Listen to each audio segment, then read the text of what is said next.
Hello, I'm Matthew, and my partner on this project was Estefan, and we're going to be covering the life and work of Isaac Newton.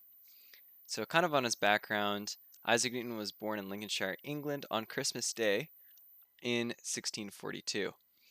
He was born uh, a very weak child, and as he recalls, he could fit into a pint jar. So he was very feeble, but his family raised him well. Even though his father had passed, they owned a lot of land, and that land they rented out to other people who paid the money, and they amassed a lot of wealth, which helped him go to Trinity College, Cambridge in 1661 when he was 18, where he trained for government and church service, which is the classical function of that college in Cambridge. He trained in the classics and Latin, as well as other languages, and this was just more of like a basic groundwork for his understanding. He was a very sharp student, and in fact, he went on to become the second professor of mathematics at the University of Cambridge. Uh, his family, because of their amount of land, were one of the 1,000 wealthiest land owning families in England, but Cambridge was such a prestigious school that um, Isaac Newton still had to work odd jobs for the other students, richer students, there at the school in order to pay his way through. Uh, and interestingly enough, I think connecting with kind of the current situation, Newton's most important research project started during a break from school during the Great Plague of 1665. So maybe you all could take some inspiration and uh, do some great stuff. And let's see what that stuff was. So he published this book, Optics, spelled weird. I think that's the Latin spelling.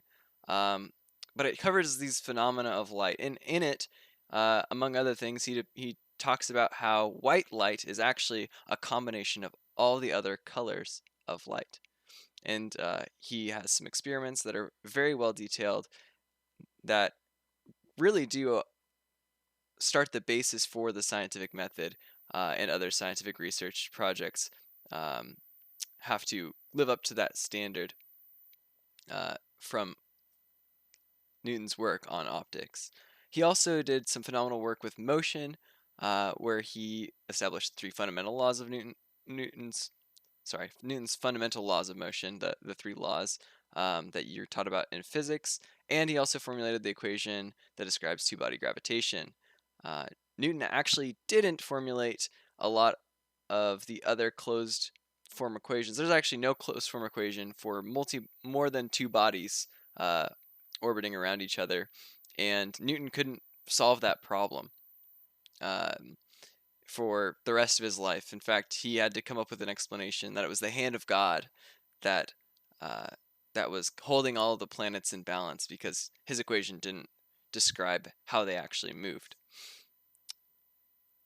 Uh, when he was working with uh, optics and really studying light, he discovered that there was a new unique way of creating a telescope that made it a lot shorter than the typical very long held up by huge wires kinds of telescopes of the day, and it used reflecting mirrors, and he submitted it to this prestigious science committee, and they said, okay, tell us more. We need to know how this thing works. They were absolutely fascinated with it.